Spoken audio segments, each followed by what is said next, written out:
అందరికీ నమస్తే. సినీ మాయాలోకానికి స్వాగతం, సుస్వాగతం. మన టీఎఫ్ఐలా కొందరు హీరోస్ ఉన్నారు. వాళ్ళు ఎన్ని ఫ్లాప్‌లు ఇచ్చినా, వాళ్ళు ఎన్ని బ్యాడ్ మూవీస్ ఇచ్చినా, వాళ్ళ మీద అభిమానం పోదు మనకి. ఎన్ని సంవత్సరాలు ఫ్లాప్‌లో ఉన్నా సరే, ఈసారి హిట్ ఇస్తారేమో, ఈసారైనా హిట్ కొడతారేమో అని వాళ్ళకంటే ఎక్కువ మనం కోరుకుంటాం. వాళ్ళ సినిమాలు ఒకవేళ హిట్ అయితే వాళ్ళకంటే ఎక్కువ మనం హ్యాపీ ఫీల్ అయితాం. 'అల్లరి నరేష్' అన్న కూడా అట్లాంటి ఒక హీరోనే. ఆయన కమ్‌బ్యాక్ ఇస్తే చూడాలి, ఆయన మంచి సినిమాలు ఇస్తే చూడాలని మనమందరం కోరుకుంటున్నాం. ఆయన రీసెంట్‌గా 'నాంది' అనే సినిమాతోని కమ్‌బ్యాక్ ఇచ్చినా, దాని తర్వాత అది కంటిన్యూ చేయలేకపోయిండు. మధ్యలో కొన్ని ఫ్లాప్స్ పడినాయి. ఇప్పుడు మళ్ళీ కొంచెం గ్యాప్ తీసుకొని 12 రైల్వే కాలనీ అనే సినిమాతోని మన ముందుకొస్తున్నాడు. ఈ సినిమా ట్రైలర్ లేటెస్ట్‌గానే రిలీజ్ అయింది.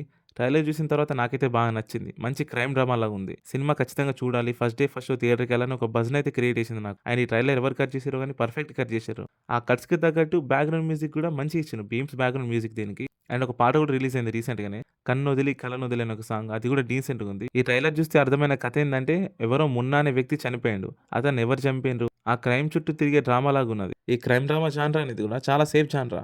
కొంచెం రైటింగ్ వర్కౌట్ అవ్వాలి గానీ ఖచ్చితంగా హిట్ అయ్యే ఛాన్సెస్ హెవీ ఉంటాయి. నేనెందుకు ఈ సినిమా ఖచ్చితంగా హిట్ అవుతది, ఖచ్చితంగా హిట్ అవుతదని నేనెందుకు అనుకుంటున్నా అంటే, ఈ సినిమా రైటర్ డాక్టర్ అనిల్ విశ్వనాథ్. ఈయన 'పొలిమేర 1'కి, 'పొలిమేర 2'కి 2 సినిమాలకి ఈయనే రైటర్‌గా పనిచేసిండు.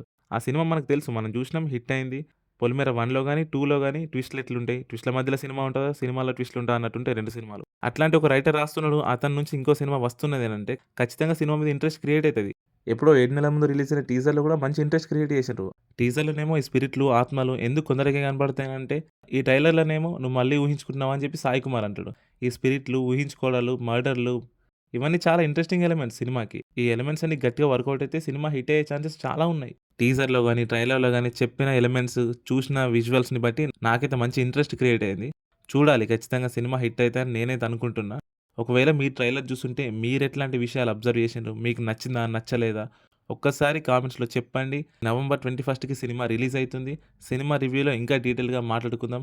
ఖచ్చితంగా సబ్స్క్రైబ్ చేసుకోండి. సినిమా రిలీజ్ వరకు 1,000 సబ్స్క్రైబర్స్ కొడతామో లేదో బట్ కొట్టినా, కొట్టకపోయినా మీరైతే సబ్స్క్రైబ్ చేసుకోండి. Thanks for watching Cine Mayalokam. Bye.